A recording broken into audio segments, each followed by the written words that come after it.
Bienvenido a esta historia de terror. Ponte cómodo y disfruta el viaje.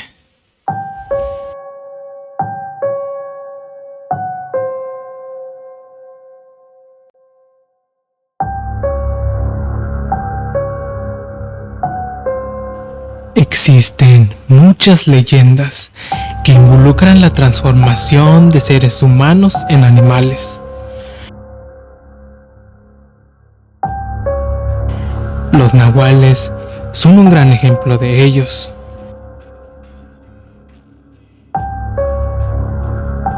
Y estas transformaciones no son exclusivas de una sola cultura o religión. Es una temática de la cual se han edificado y contado multitud de leyendas. Sin embargo, existen algunas otras que por su naturaleza y origen nos hacen replantearnos la veracidad de aquellos cuentos infantiles con los que nuestros padres o hermanos nos atemorizaban de niños.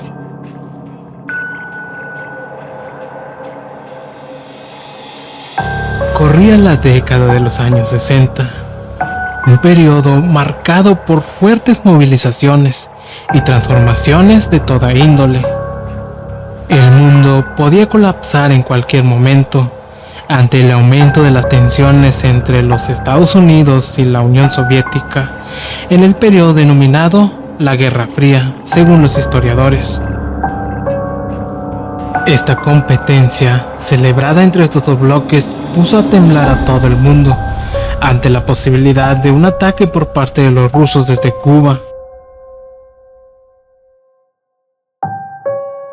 donde había instalado bases militares con armamento nuclear de medio alcance.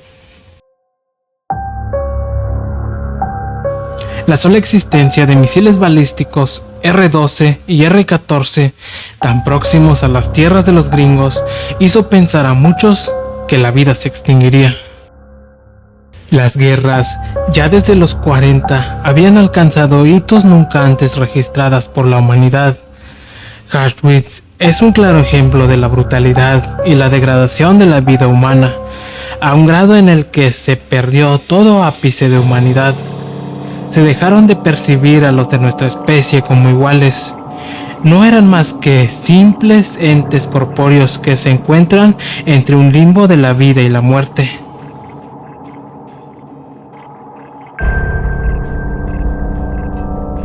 Pero que las fronteras de ambos lados se han difuminado de tal forma que no se sabe a ciencia cierta si los delgados cuerpos con la piel pegada al esqueleto y los ojos hundidos en las cuencas aún tienen conciencia o vida.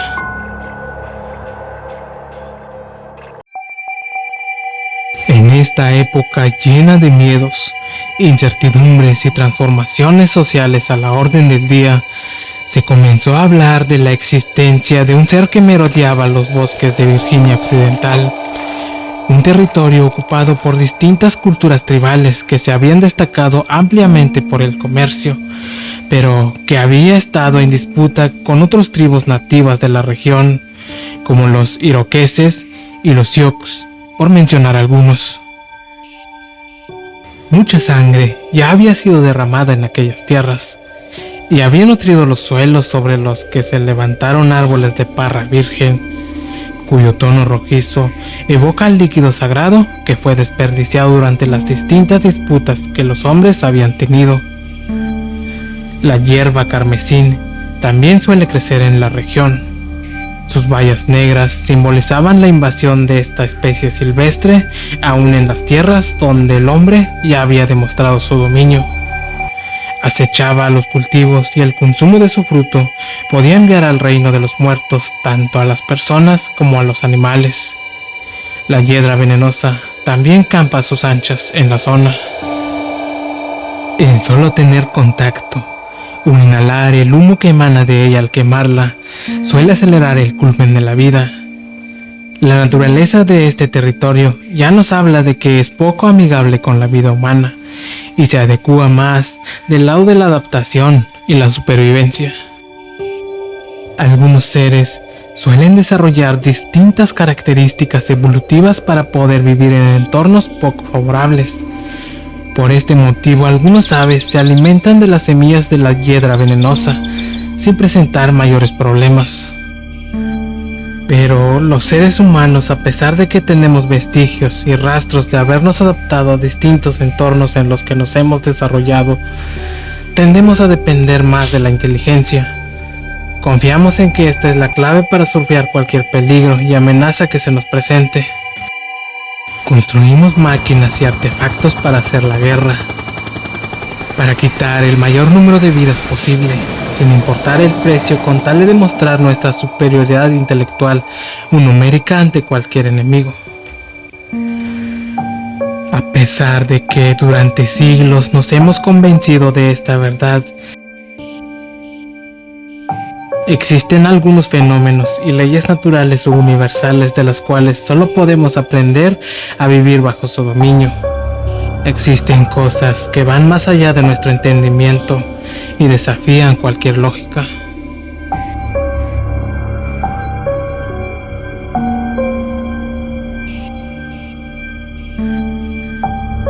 Les cuento sobre Virginia, porque yo solía frecuentar sus calles y carreteras. Durante los 60 yo trabajaba como conductor de un camión de carga para una empresa que transportaba carbón. Este mineral es abundante en el estado del otoño eterno.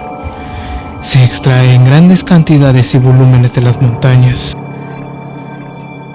En aquellos años, los tiempos de traslado de una ciudad a otra se dificultaba por las manifestaciones que habían desembocado el movimiento civil que luchaba por los derechos de los negros, encabezado por Martin Luther King, situación que llegaba a molestar a los empresarios, pues los tiempos solían retrasar la producción de las industrias que funcionaban gracias al carbón.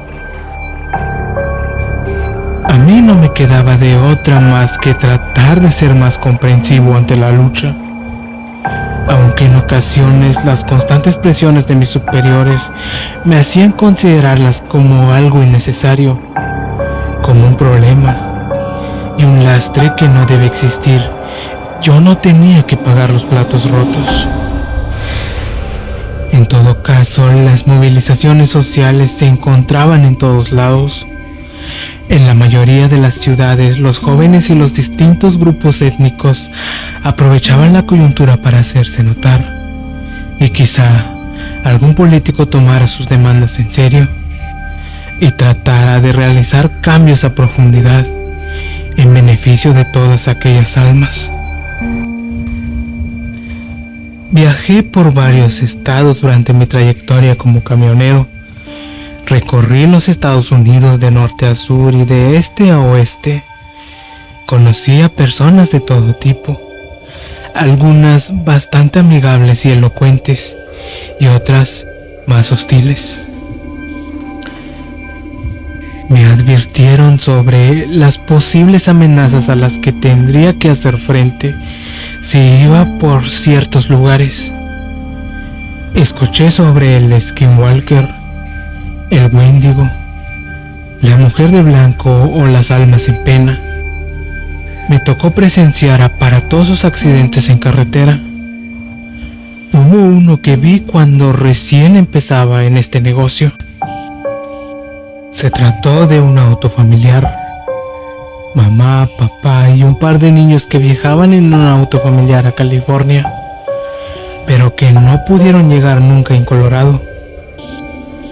Tuvieron la mala suerte de que un conductor de un tractocamión que transportaba automóviles perdiera el control de su vehículo por las largas jornadas a las que se había sometido, durante un periodo prolongado que lo llevó al agotamiento. El colega también murió durante el impacto, pero al menos él tuvo la fortuna de morir de inmediato. Al golpearse la frente con el volante y por la inercia del golpe, el asiento prácticamente se volvió como una placa de acero con la que su nuca se encontró durante el choque. La familia no ocurrió con tanta suerte. Los niños no llevaban el cinturón de seguridad, por lo que salieron disparados por el parabrisas, golpeándose y rebanándose partes de su cuerpo con el interior del vehículo en el que viajaban. Al ser pequeños y frágiles, también murieron durante el incidente. La peor parte, creo yo, la llevaron los padres. La esposa quedó prensada entre el tablero y el asiento. Prácticamente le rompió la cadera y le destrozó las piernas.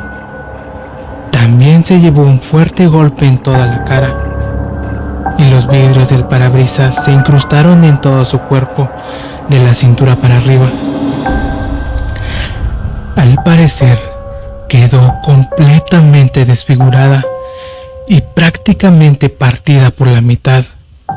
Sin embargo, a pesar de todas las heridas que sufrió, se mantuvo con vida hasta que comenzaron a llegar los primeros policías y ambulancias, presenciando a los inertes cuerpos de sus hijos embarrados por todas partes. El hombre, que era quien conducía, tuvo la suerte de que la única bolsa de aire que llevaba el auto le amortiguó el impacto contra el volante, pero por la naturaleza del choque, varias columnas estructurales de la carrocería del vehículo terminaron atravesándole el abdomen hasta casi la espalda. De todos, fue el que menos heridas superficiales presentó y, según escuché, también se mantuvo consciente durante un buen rato.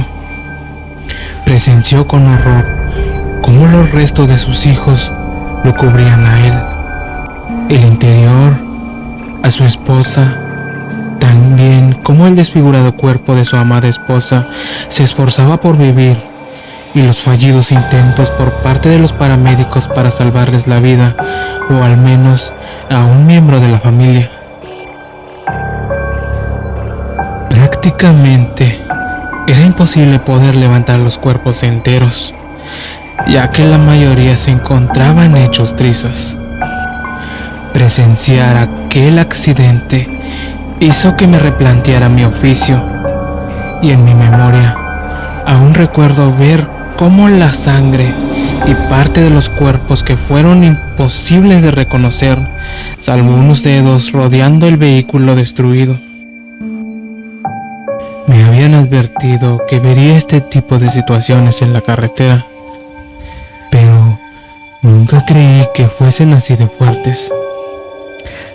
Hasta ese momento me consideraba una persona de carácter fuerte, capaz de mantener la mente fría en cualquier momento. Y sí, logré mantener cierta calma, pero mi estómago hizo todo lo posible porque aquella hamburguesa que había desayunado en una gasolinera a primera hora regresara por donde ingresó. Las arcadas y las náuseas se volvieron insufribles, de modo que corrí al costado de la carretera, cerca del silvestre y alto césped color trigo que sirvió de cortina para ocultar la debilidad de mi estómago. No fue el único que terminó regurgitando las entrañas al presenciar aquella escena. Incluso algunos miembros del cuerpo de policía, que me imagino eran novatos, se encontraban en la misma situación que yo, a unos metros más delante de mí. Aquella mañana llamé a mi viuda madre, a quien no había saludado desde su cumpleaños pasado. Tardó en atenderme el teléfono. Me imagino a la debilidad de sus manos a causa de la artritis que cada día le limitaba más el movimiento, por los fuertes dolores y deformaciones óseas que con una vida dedicada a la maquiladora le habían dejado. Se emocionó al escucharme. Me contó cómo una vecina le había preguntado por mí el día anterior mientras platicaban frente a su buzón de correo. Obviamente no le conté nada al respecto. Le dije la verdad a medias, que había tenido que detenerme por un imprevisto en la carretera, pero la verdad es que solo quería escuchar la reconfortante y cálida voz de alguien conocido a quien mínimamente le importaba. Nunca me casé, La naturaleza de mi trabajo me impidió establecer relaciones sentimentales de calidad duraderas. Por supuesto que conocí a muchas mujeres en los hoteles, cafeterías y gasolineras en las que solía detenerme, pero nunca quise ir más allá, pues la mayor parte del tiempo me la pasaba conduciendo, transportando carbón, de vez en cuando ganando que como odiaba esa parte de mi trabajo, y el resto del tiempo muerto tratando de dormir en algún paradero o estacionamiento mientras cargaban el vehículo en la parte trasera. Difícilmente podría ser un esposo presente, y mucho menos podía ser un gran padre. ¿Qué clase de padre podía ser aquel a quien escasamente ven sus hijos un puñado de días al año? La vida en este trabajo suele ser solitaria. Siempre se habla de la importancia de los ingenieros, los empresarios y demás profesiones, pero rara vez se toma en cuenta a las personas que, como yo, trabajamos en el sector del transporte y hacemos posible el consumo de frutas de temporada y todo el año, de los cortes de carne en la mayoría de los almacenes y supermercados, o la ropa que visten. Este trabajo suele ser demandante de tiempo, pero siempre me gustó conducir.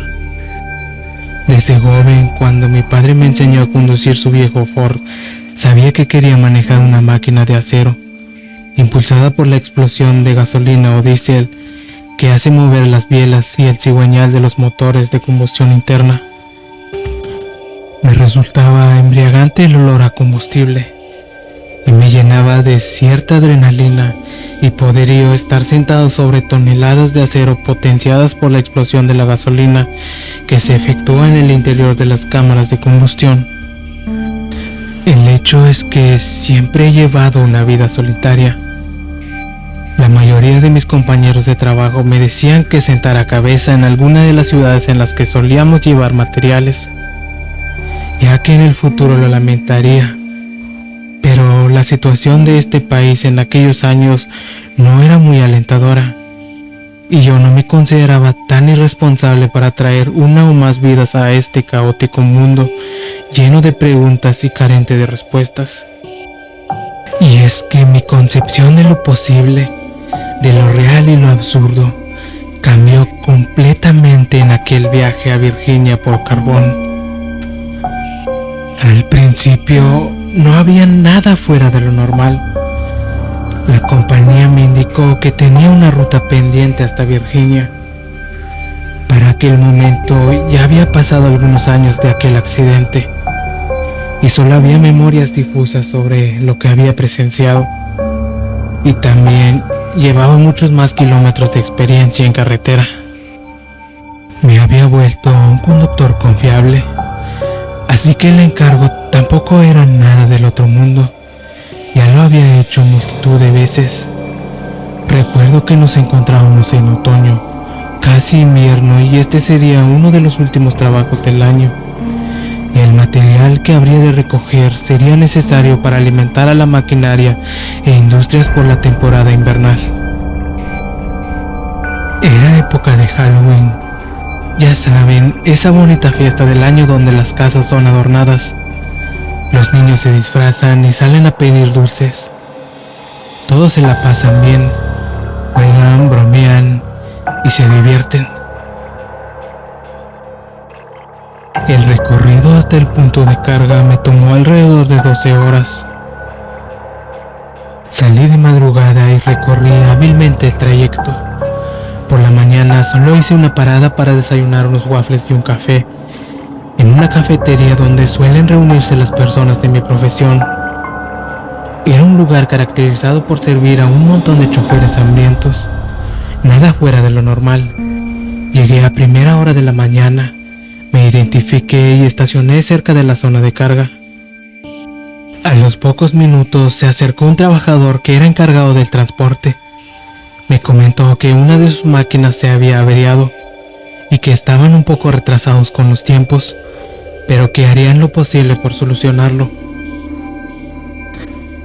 Este tipo de cosas suele pasar, son imprevistos, Yo mismo me había quedado varado en el camino algunas veces por un neumático o una falla del camión, así que no le di demasiada importancia.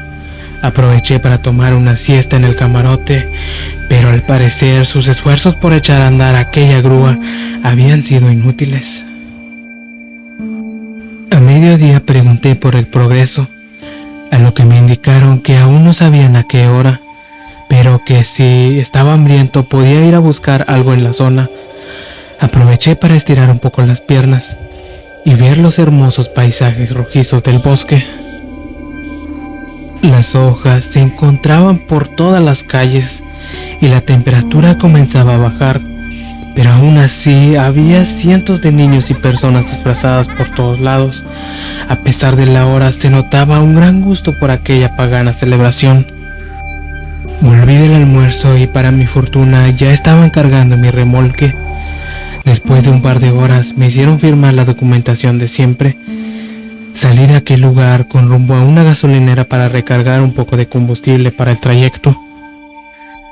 El ánimo en la ciudad por Halloween se había incrementado. Había luces, niños y personas en todos lados disfrutando la festividad. Algunos niños se acercaron a mí para pedirme dulces, pero lamentablemente no llevaba ninguna bolsa encima, así que les di un poco de dinero a cada uno.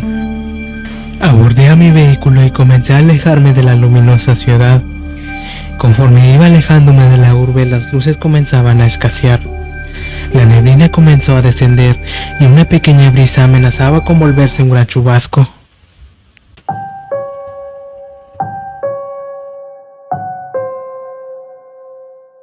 Cuando dejé atrás la ciudad, menos vehículos me encontraba en el camino, lo cual era beneficioso para mí, ya que sería más rápido desplazarme.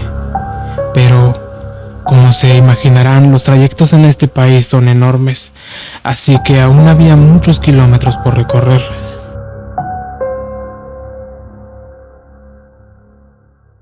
El resto del camino estaba acompañado solo de grandes parras vírgenes.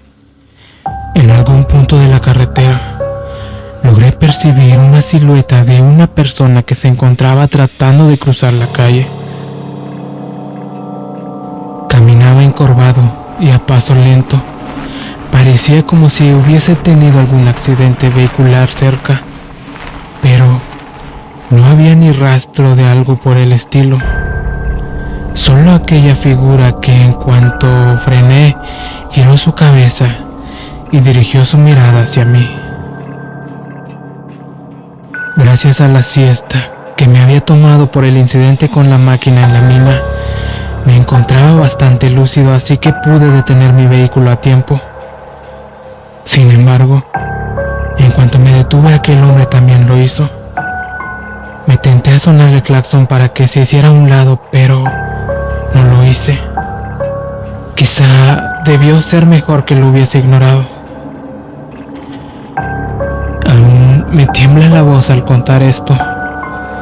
Siento si no lo cuento con los suficientes detalles, pero es algo que he tratado de olvidar durante todo este tiempo y no lo he conseguido. El hecho es que dejé el vehículo en neutral, puse el freno de mano, me asomé por la ventanilla y le pregunté si necesitaba ayuda, a lo que él asintió con su cabeza.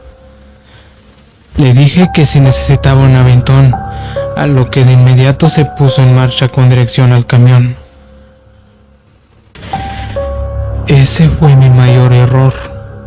Solo debí pisar el acelerador y alejarme lo más rápido de ese lugar, pero lo cierto es que no lo hice. Y hasta ahorita me sigo arrepintiendo de haber tomado la decisión que tomé. Lo que hice fue tratar de aparcar cerca de aquel hombre. Quité el seguro de la puerta del acompañante y se subió a la cabina. Le saludé y le indiqué que se pusiera el cinturón de seguridad. Le dije hacia dónde me dirigía, y mientras todo esto sucedía, un fuerte olor invadió mis fosas nasales. Era un olor repulsivo, Y en cuanto a este hombre, que se encontraba vistiendo una sudadera con capucha, tomó el cinturón, logré ver que sus manos tenían heridas necrosadas que expulsaban pus. Todo parecía indicar que había subido a un vagabundo o un adicto. Ante aquella situación, reaccioné de forma sorprendida y mis gestos de repulsión fueron incontenibles. Pero aquel hombre no hizo ningún sonido. Se limitó a mantener la cabeza viendo al frente y puso sus manos cruzadas sobre sus piernas. En ese momento, supe que había tomado una mala decisión, pero aún no me encontraba listo para presenciar lo que siguió. Puse en marcha el vehículo y le comenté que lo llevaría al hospital más cercano para que fuera atendido de inmediato. Pero nuevamente no respondió a mi propuesta. En aquella situación solo tenía unas cuantas opciones: dar la vuelta a Virginia y dejarlo en algún hospital, o continuar mi trayecto a la ciudad más cercana para no retrasar mi viaje, o dejar atrás a ese hombre que parecía necesitar ayuda. Opté por la segunda opción. Conduje algunos kilómetros, pero aún no lograba dejar atrás al espeso bosque del que había salido. Bajé la ventanilla de mi lado para no seguir oliendo ese fétido olor, cuando de repente comencé a notar que aquel hombre sentado a mi lado comenzaba a tener una especie de espasmos musculares en el torso. Me asusté y pregunté con asertividad si necesitaba ayuda, pero nuevamente no me respondió. Esos movimientos involuntarios cesaron de inmediato, por lo que pisé el acelerador. Pensé que fuese lo que sea que tuviera, necesitaba atención hospitalaria de inmediato. Conduje y mantuve mi mirada en el camino y hacia aquel hombre, cuando noté cómo su cabeza comenzó a secretar una especie de sustancia blanca lechosa, similar a la que sueltan las cucarachas cuando son aplastadas. En ese momento mi sorpresa fue absoluta. Le dije que en la guantera había pañuelos de papel, a lo que hizo el intento de abrir dichoso compartimento con una de sus extremidades, la cual comenzó a desprenderse a pedazos. La pálida piel que recubría lo que parecía ser una especie de pata de insecto peluda. Cuando percibí aquella escena frené de golpe, y mi primera reacción fue tratar de bajar del vehículo. Ante el aumento de la tensión y el terror, mis movimientos fueron toscos y no pude soltar el cinturón de seguridad a la primera. Después de unos cuantos intentos, logré liberar el seguro y salí corriendo del vehículo. Recuerdo que dejé la puerta abierta, por lo que la iluminación de la cabina permaneció encendida. Desde afuera presencié entre luces y sombras cómo aquella figura humanoide se retorcía y forcejeaba por zafarse del cinturón, mientras emitía unos sonidos de dolor, agonía y sufrimiento que eran una mezcla de sonidos humanos, cigarras y de los de una cucaracha de un tamaño descomunal. Durante todo este tiempo en este trabajo me he enfrentado a cosas difíciles, muy difíciles, pero esto era nuevo. Era algo que superaba todo lo que antes había vivido. En ese momento, al encontrarme en aquella situación, mi instinto de supervivencia primario me indicó correr para alejarme de lo que sea que se encontraba dentro de mi vehículo. Cuando había corrido por algunos metros, mientras pedía ayuda a los conductores, que por cierto no había prácticamente nadie en aquel momento, volteé la mirada hacia mi camión, que había quedado con las luces bajas y altas encendidas, y pude vislumbrar a un ser que mediría alrededor de 2 metros de altura. Tenía forma humanoide, pero también también una especie de alas membranosas similares a la de las abejas o otros insectos voladores, por los que se filtraba la luz, y también lo que parecía ser 4 pares de ojos, tan resplandecientes como si fueran unos láseres. Después de eso, continué corriendo lo más rápido que pude, siendo consciente de que me había vuelto la presa de un cazador. Me alejé de las luces que emitía el camión y corrí por el costado de la carretera, pero, curiosamente, esta abominación de la naturaleza o del infierno no me siguió. Posiblemente se adentró en lo más profundo del bosque de Parra. Jamás volví a ver alguna cosa semejante. Hoy en día sigo recorriendo las carreteras solitarias estadounidenses y de vez en cuando, en algunos bosques espesos, donde la carretera se hace infinita, me encuentro a alguien intentando hacerme parada. Pero en esos momentos, lo que hago es subirle a la música y pisar el acelerador a fondo, alejándome de ese lugar sin mirar atrás.